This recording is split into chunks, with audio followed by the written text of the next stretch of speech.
Aujourd'hui, j'aimerais vous amener au cœur de l'intelligence artificielle, au cœur de ce qui se passe à partir du moment où, dès lors où vous entrez un prompt, c'est-à-dire une question que vous posez au travers d'une interface d'un outil tel que ChatGPT.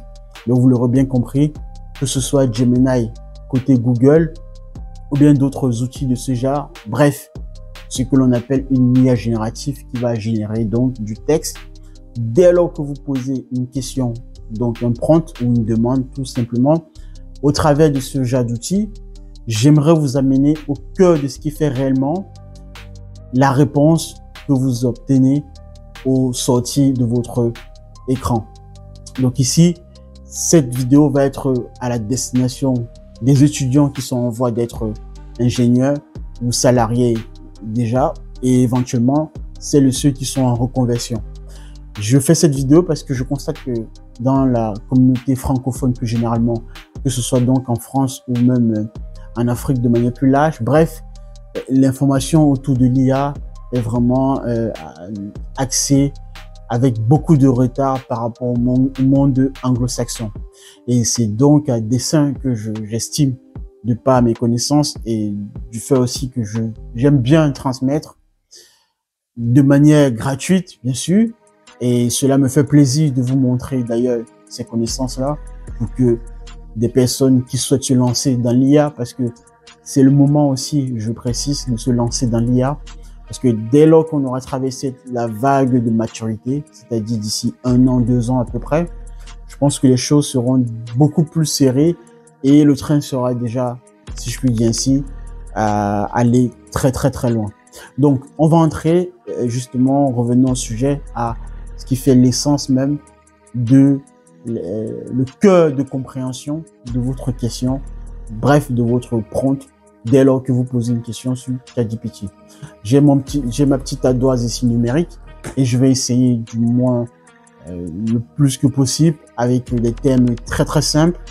Je m'excuse d'avance si certaines notions ne sont pas assez très claires pour certaines personnes. Je ne peux pas m'adresser malheureusement à tout le monde, mais je pourrais, au travers bien sûr de Google ou de ChatGPT en l'occurrence, aller chercher et pousser la réflexion de manière plus lointaine.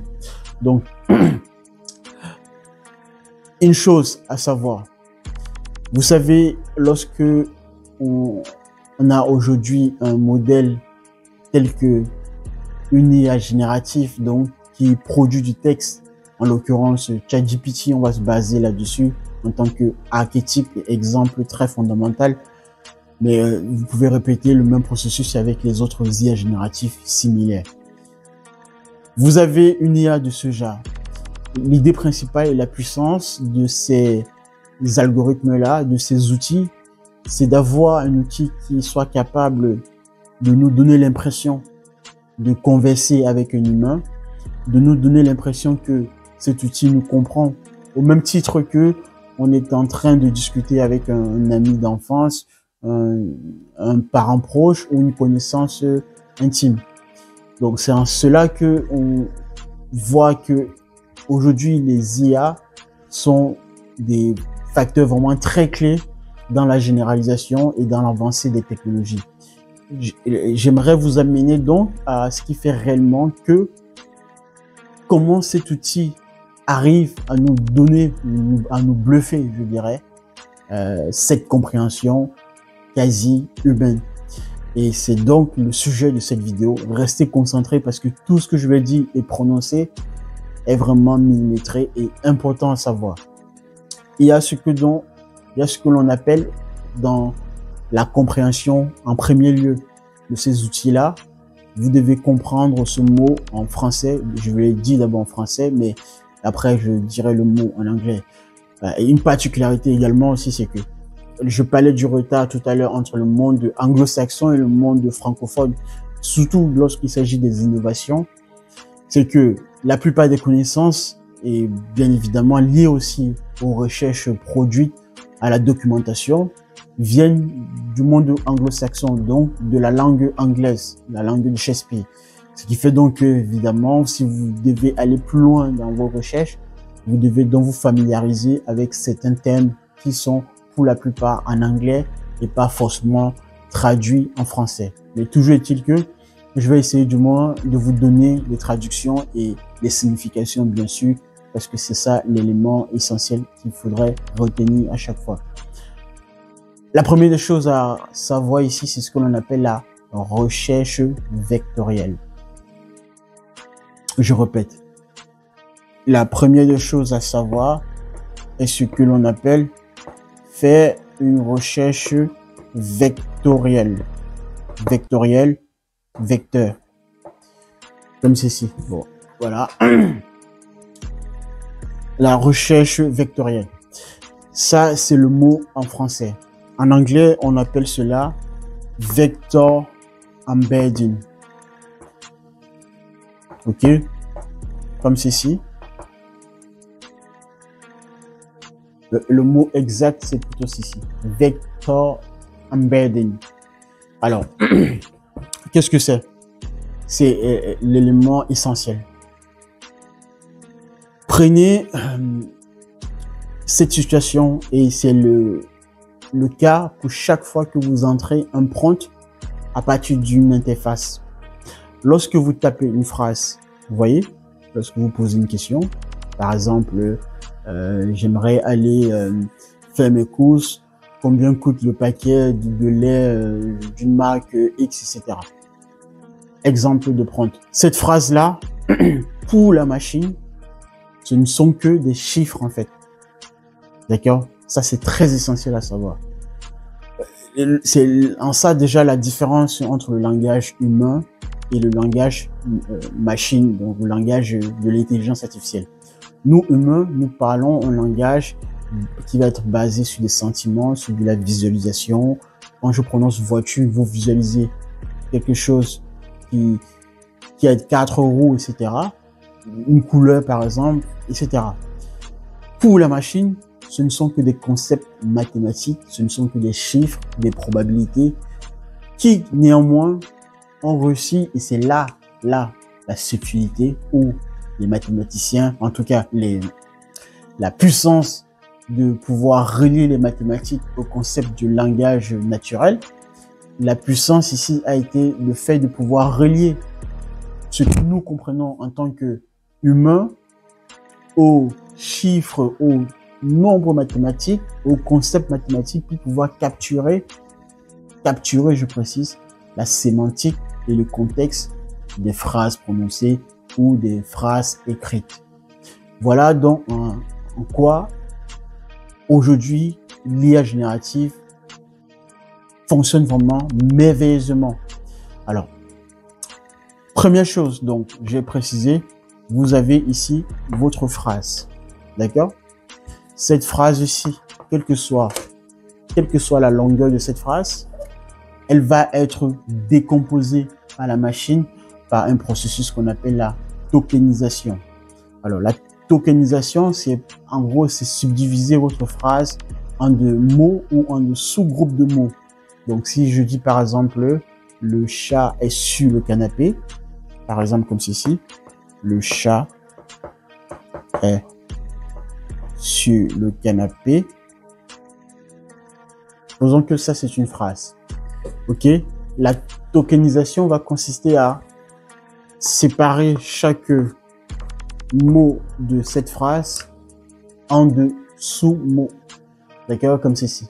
Et donc, chaque mot que vous voyez dans cette phrase va être représenté par une valeur numérique qui a été obtenue au travers d'un entraînement à partir d'un très grand corpus de textes littéraires, textuels, contextuels, de documents en ligne, etc.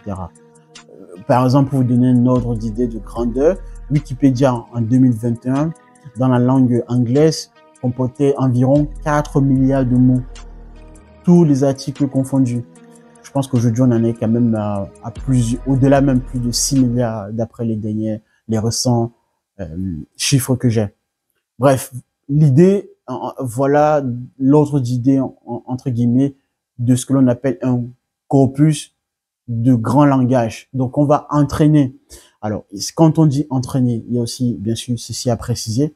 Ça veut dire quoi? Ça veut dire que La machine, à partir d'un corpus, donc vous avez déjà à peu près l'idée de grandeur, de milliards de mots, va être entraînée à reconnaître des occurrences ou des co-occurrences d'apparition des mots dans des phrases.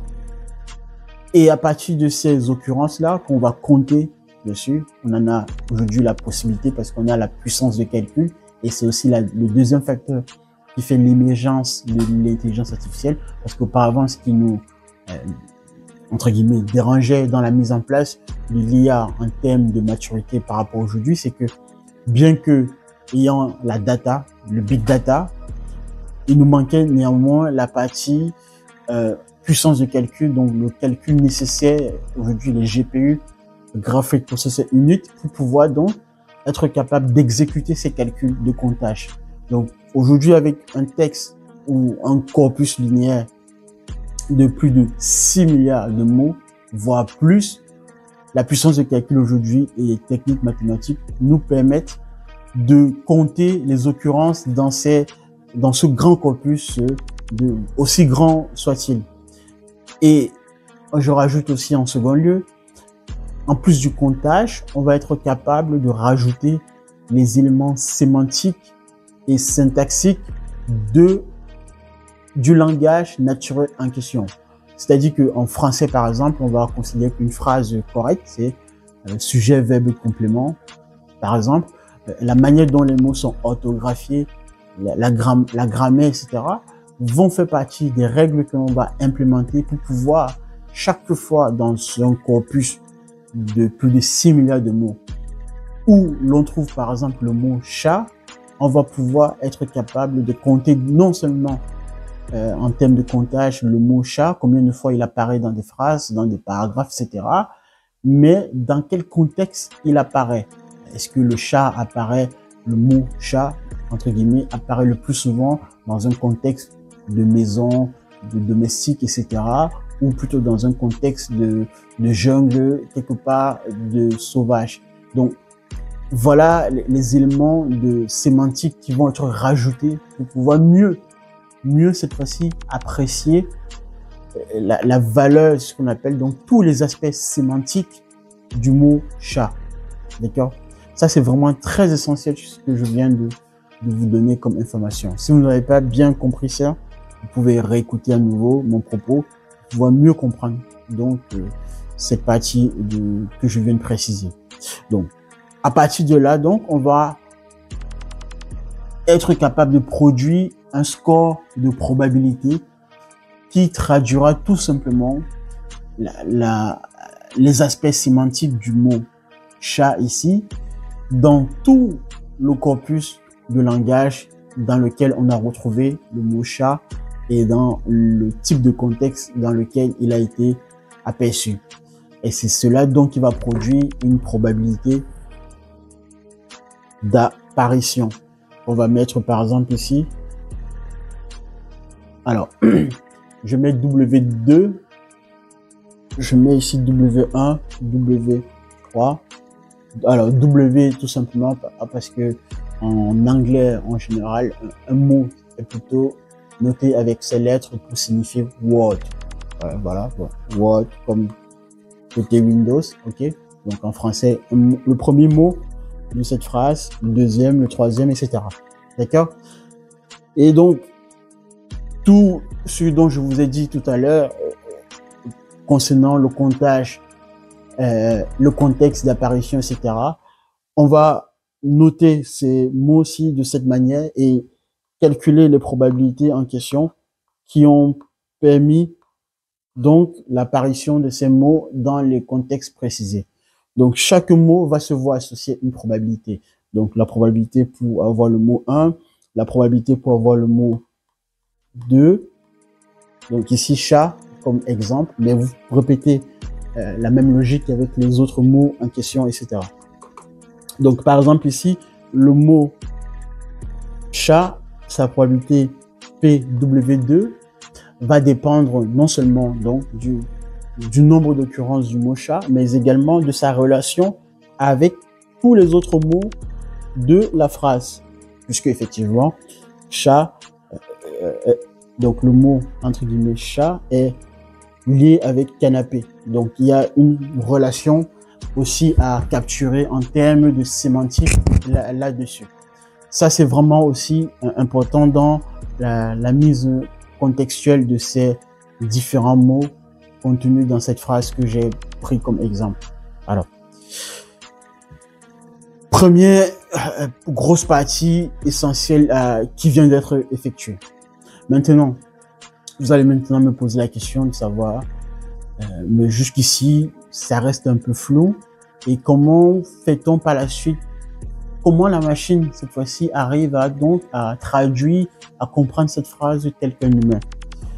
Vous prenez toujours donc, je vais reprendre la phrase en question. Le chat est sur le canapé. Ok? Je vous ai dit que, donc je reprends la même phrase, d'accord? Chaque phrase est traduite par une probabilité d'apparition qui traduit le fait que chaque mot dans la phrase a bel et bien été un comptage et un aspect de sémantique et contextuel dans le corpus d'entraînement. Ok? Maintenant, ce qui va se passer, c'est que avec le processus de tokenisation, les différentes probabilités là dans lesquelles à partir desquelles on a pu obtenir notre comptage et notre mise en contexte et sémantique vont faire partie de ce que l'on appelle une liste de nombres. Donc ici par exemple, on aura, je vous donne un exemple à la volée. Donc par exemple, une probabilité donc entre 0 et 1, ok? Donc si on suppose que donc ici, le mot la probabilité en l'occurrence étant calculée, nous donne par exemple 0,1. Ok. Chat, on va dire 0,2. Et peut-être plus 0,6. Ainsi de suite. Ça, l'ensemble nous donnera une série de chiffres comme ceci. Ok.